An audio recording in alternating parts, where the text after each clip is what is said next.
Hello guys, welcome back to my channel. Welcome back to my channel of Bengal, the art and education lover. How are you all? I hope you are fit and fine. So आगे continue करते हैं इस video में हम आज हमारा topic last time हमने unicellular और मल्टी सेलुलर तक किया था। सबको वहाँ तक समझ आया या नहीं आया? किसी को नहीं समझ आया तो प्लीज़ कमेंट, किसी को किसी भी टॉपिक में डाउट है तो कमेंट कीजिए, मैं आपकी प्रॉब्लम का सोल्यूशन कर दूँगी। यस, सबके एग्ज़ाम भी हो गए होंगे या किसी के चल रहे होंगे तो उसके लिए बेनिफिशियल है। तो मैंने थोड़ा लेट स्टार्ट किया बायो के लेक्चर को, मैंने थोड़ी वेट की। तो आज से आपको सभी वीडियोस मिलेंगी हर चैप्टर की। अभी हमने फर्स्ट चैप्टर से स्टार्ट किया, तो स्टार्ट करने से पहले सब्सक्राइब कर दीजिए, लाइक का बटन दबा दीजिए और शेयर कर दीजिए। कर दिया होगा सबने? तो चलो स्टार्ट करते हैं। Last time unicellular multi cellular तक कंसेप्ट क्लियर कर दिया था हमने। आज हम स्टार्ट करते हैं सेल स्ट्रक्चर के बारे में। सेल स्ट्रक्चर जो है वो मेनली आपको शो हो रहा होगा स्क्रीन पे। I hope you all are visible, the screen is visible to all of you. या स्टार्ट। तो सेल स्ट्रक्चर के बारे में हम स्टार्ट करते हैं आज हम। Cell membrane, nucleus and cytoplasm, these three things form the cell structure. तो आपको जैसा कि शो हो रहा है, मैंने एक डायग्राम पे ड्रॉ किया हुआ है, उस डायग्राम में आपको दिख रहा होगा कि अभी आपको दिख जाएगा अच्छे से कि सेल जो स्ट्रक्चर है, उसका सेल का जो स्ट्रक्चर है वो क्या है। सबको दिख रहा है? ठीक है, ओके, ठीक है। ये जो बाहर की जो हमारी आउटर बाउंड्री है ना, this is called the cell membrane. This is called the cell membrane. It is selectively permeable membrane. It allows only some items to move inside and outside the cell. किसी ही item को अंदर या बाहर जाने देती है। That's why it is called selectively permeable. Next is the cytoplasm. Cytoplasm, the jelly like substance, the jelly like substance is called the cytoplasm, is called the cytoplasm. Okay, and the middle circle, this one and this one is the middle circle. It is called the nucleus. What is called? This is nucleus. It is known as the control center of the room. Here the formation of protein and the ribosome occur. Okay, this is the most important part of the cell, the nucleus. Okay, हम एक एक करके सभी ऑर्गेनेलीज़ को, अब सभी सभी parts को हम एक एक करके अच्छे से हम इनको डिस्कस करेंगे। हम सभी पार्ट को एक एक करके अच्छे से डिस्कस करेंगे। तो सभी पार्ट्स हम अच्छे से डिस्कस करेंगे। अभी हमने सेल के स्ट्रक्चर के बारे में पढ़ लिया। सिर्फ मैंने बताया 3 चीज़ों से बन के मिला होता है। अब जो नंबर 1, हम सेल मेम्ब्रेन को डिटेल में पढ़ने जा रहे हैं।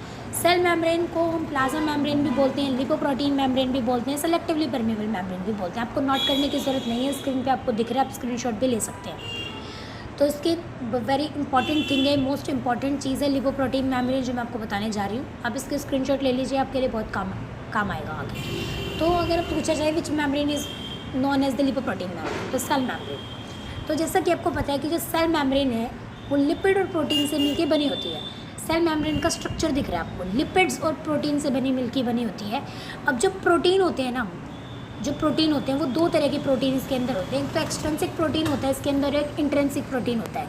इसके अंदर 2 तरह के प्रोटीन को यूज़ किया गया है सेल मेम्ब्रेन के अंदर। सेल मेम्ब्रेन जो है वो 2 चीज़ों से मिलकर बनी है, लिपिड एंड प्रोटीन। प्रोटीन 2 तरह के होते हैं, एक्सट्रिंसिक और इंट्रिंसिक। जो प्रोटीन दोनों साइड ऐसे विजिबल होते हैं, जो ऐसे दोनों साइड आए हुए होते हैं, मतलब दोनों लेयरों के ऊपर आए हुए होते हैं, उनको हम बोलते हैं इंट्रिंसिक प्रोटीन। दोनों लेयरों के साथ जो अटैच होते हैं उनको हम बोलते हैं इंट्रिंसिक प्रोटीन। और जो सेल, मतलब जो सिर्फ और सिर्फ एक लेयर से अटैच्ड होते हैं, that is called extrinsic protein. Green वाला एक्सट्रिंसिक है, रेड वाला जो है वो इंट्रिंसिक है। ये वाले जो प्रोटीन है ना, इनको हम बोलते हैं इंट्रिंसिक। विच प्रोटीन? इंट्रिंसिक, क्योंकि दोनों साइड के साथ अटैच्ड है। और इस वाले प्रोटीन को हम बोलते हैं एक्सट्रिंसिक, ये सिर्फ एक साइड से ही अटैच्ड होती है। तो ये बनता है। तब इसको अगर हम प्लाज्मा मेम्ब्रेन की, इसको अगर हम किसी सेल, किसी वाटर के अंदर डाल दें तो वाटर से फियर होती है। ये सभी के सभी जो टेल है ना वो ऊपर की साइड आ जाती है, ऊपर की साइड आ जाती है। और एक मी सेल स्ट्रक्चर बना लेती हैं कि उसके बीच में पानी नहीं जाता, वो नीचे नीचे पानी में फ्लोट करती रहती है। तो ये बात थी प्लाज्मा मेम्ब्रेन की। प्लाज्मा मेम्ब्रेन का प्लाज्मा मेम्ब्रेन का जो स्ट्रक्चर था वो सबको समझ आया होगा। इंट्रिंसिक और एक्सट्रिंसिक प्रोटीन यूज़ होते हैं और कहीं कहीं पे यहाँ पे इसके ऊपर कोई ना कोई चीज़ चिपकी होती है, कार्बोहाइड्रेट का सामान हो गया या ग्लाइकोप्रोटीन हो गए या फिर ग्लूकोज के मॉलिक्यूल्स हो गए, तो वो उसके ऊपर चिपके होते हैं। तो अभी हम इतना ही बात करेंगे, तो हम आगे चलेंगे तो हम डीपली बात करेंगे। अभी इतना काफ़ी है। अब जो नेक्स्ट चीज़ आती है हमारी, वो आती है जो सेल मेम्ब्रेन है, इसकी फ़ंक्शन क्या है, ये किस फंक्शन के ऊपर बेस्ड है। जो सेल मेम्ब्रेन है उसके फंक्शंस ये हैं कि जो सेल मेम्ब्रेन जो होती है वो मूवमेंट्स करती है सर्टेन मॉलिक्यूल्स का अंदर या बाहर जाने के लिए। ये ट्रांसपोर्टेशन की तरह काम करती है, क्योंकि ट्रांसपोर्ट करती है मटेरियल्स को। ये एक मैकेनिकल बैरियर की तरह यूज़ होती है, क्योंकि कुछ ही सामान को अंदर जाने या बाहर आने देती है। ये सेल को शेप भी देती है, it provide shape to the cell. Cell की एक शेप बन जाती है proper. It provide strength and rigidity to the cell. Cell को स्ट्रेंथ देती है, उसकी रिजिडिटी बन जाती है, वो मजबूत हो जाती है। तो ये था सेल मेम्ब्रेन के फंक्शंस और सेल मेम्ब्रेन किस चीज़ से मिलकर बनी होती है। अभी हम इतना ही बात करेंगे सिंपल सेल मेम्ब्रेन। प्लांट्स के अंदर सेल मेम्ब्रेन के सिवा एक चीज़ और भी होती है, उसके बारे में बात करेंगे। ये थी सेल मेम्ब्रेन। अब सेल मेम्ब्रेन के अंदर किस टाइप का ट्रांसपोर्टेशन होता है और क्या होता है वो हम नेक्स्ट वीडियो में करेंगे। तो अब तक के लिए थैंक यू और मेरे साथ बने रहिएगा। नेक्स्ट वीडियो में हम फिर मिलते हैं। Thank you. लाइक करना मत भूलिएगा। Thank you.